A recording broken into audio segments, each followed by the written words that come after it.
नमस्कार दोस्तों, आज हम बात करेंगे एजिंग की। क्या होती है एजिंग? अक्सर अधिकतर लोग यही समझते हैं कि एजिंग मतलब सिर्फ झुर्रियां और सफेद बाल, लेकिन सच्चाई ये है, आपकी उम्र सबसे पहले आपकी धमनियों में बढ़ती है और इसका सबसे बड़ा कारण है एंडोथेलियल डिस्फंक्शन। एंडोथेलियम क्या है? एंडोथेलियम हमारी खून की धमनियों की अंदर की सबसे पतली लाइनिंग है।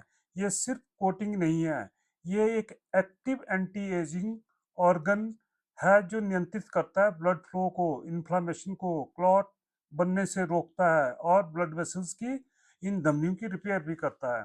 एंडोथेलियल डिस्फंक्शन से एजिंग कैसे बढ़ती है? जब एंडोथेलियम खराब होता है तब एजिंग तेज होती है। इन तीन मुख्य कारणों से। क्या है वो तीन मुख्य कारण? नाइट्रिक ऑक्साइड कम हो जाता है, जिससे हेल्दी एंडोथेलियम में नाइट्रिक ऑक्साइड बनाए रखने की जो क्षमता होती है वो कम हो जाती है। और अगर वो उचित बनता रहता है तो ये नाइट्रिक ऑक्साइड हमारी धमनियों को रखता है रिलैक्स्ड, इलास्टिक एंड यूथफुल। लेकिन डिस्फंक्शन में नाइट्रिक ऑक्साइड घट जाता है और ब्लड वेसल स्टिफ हो जाती हैं। इसे कहते हैं अर्ली वास्कुलर एजिंग। इससे क्रॉनिक इन्फ्लामेशन, क्रॉनिक यानी सूजन, लंबे समय तक एक हल्की सूजन शुरू हो जाती है जो हमारे उन धमनियों की अंदर की लाइनिंग को खराब करता है। और फिर जब ये धमनियों की अंदर की लाइनिंग खराब होती है तो ये घातक केमिकल्स को रिलीज करता है, छोड़ता रहता है। उसको बोलते हैं हम interleukin 6, TNF alpha and C reactive protein. ये लो ग्रेड हल्की सी सूजन को और तेज करता है, जिसे कहते हैं इन्फ्लेम एजिंग। ऑक्सीडेटिव स्ट्रेस और फ्री रेडिकल्स डैमेज करते हैं। ये भी डैमेज करते हैं, ऑक्सीडेटिव स्ट्रेस और फ्री रेडिकल्स भी डैमेज करते हैं। एंडोथेलियल डिस्फंक्शन से बढ़ते हैं रिएक्टिव ऑक्सीजन स्पीसीज।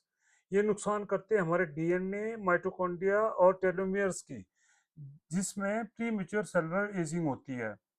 कौन लोग जल्दी बूढ़े होते हैं? इसलिए एजिंग तेज हो जाती है उन लोगों में जिन लोगों में ये कंडीशनें नाइट्रिक ऑक्साइड का लेवल कम करने की कैपेसिटी होती है। और इंटरल्यूकिन 6 और टीएनएफ अल्फा और सी रिएक्टिव प्रोटीन रिलीज बढ़ जाता है, उनमें ये एजिंग तेजी से होती है। कौन से मरीज वो होते हैं जिनकी एजिंग तेजी से होती है?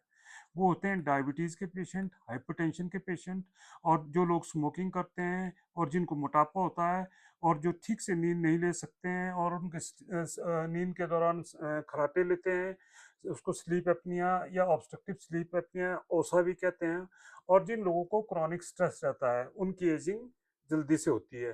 एंडोथेलियम को कैसे बचाएं? सबसे पावरफुल एंटी एजिंग मेडिसिन कोई सप्लीमेंट नहीं होता है। अक्सर मार्केट में मार्केटिंग होती रहती है कि ये सप्लीमेंट्स हैं, एंटीऑक्सीडेंट्स हैं। ये एंटीऑक्सीडेंट्स नहीं होते हैं, ये है हमारा लाइफस्टाइल और मेटाबॉलिक कंट्रोल। कैसे आता है ये लाइफस्टाइल और मेटाबॉलिक कंट्रोल?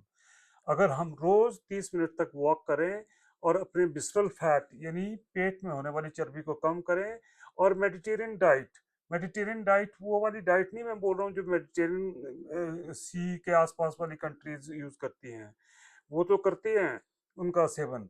परंतु जो डाइट मैं अक्सर अपने वीडियोस में एडवाइज करता हूँ, उस डाइट की मैं बात कर रहा हूँ। शुगर और ब्लड प्रेशर को भी कंट्रोल रखें, स्मोकिंग पूरी तरह बंद कर दें, और प्रॉपर स्लीप लें, और स्ट्रेस को भी मैनेज करें, तो एजिंग स्लो हो जाती है। और जरूरत पड़ने पर मेडिसिन जैसे AC inhibitors, statins, SGLT2 inhibitors, ये भी एंडोथेलियल हेल्थ को इम्प्रूव करते हैं।